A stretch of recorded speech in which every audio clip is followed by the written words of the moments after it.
কিছুদিন আগে আমরা দার্জিলিং গেছিলাম। দার্জিলিংয়ের কিছু জিনিস ভালো এবং কিছু জিনিস থেকে আমাদের সতর্ক থাকা দরকার, সেগুলো জানিয়ে দিলাম। চলো শুনে নেওয়া যাক এই ব্লগে। রাস্তাঘাট বেশ সুন্দর, নিরাপদ এবং দার্জিলিং অপূর্ব সুন্দর জায়গা। এখানকার লোকজন বড়ই মিশুকে এবং এদের ফ্যাশন সেন্স অসাধারণ। দার্জিলিংয়ের টয় ট্রেন একটা অসাধারণ আকর্ষণ।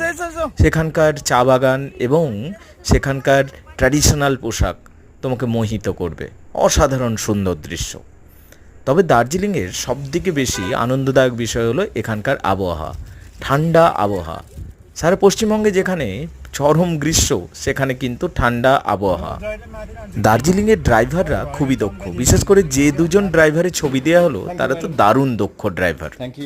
হোটেল সম্বন্ধে অভিজ্ঞতা মোটামুটি ভালোই, তবে খারাপ বিষয় হলো প্রচণ্ড ট্রাফিক এবং পার্কিংয়ের একেবারে জায়গা নেই। অবশ্যই কিছু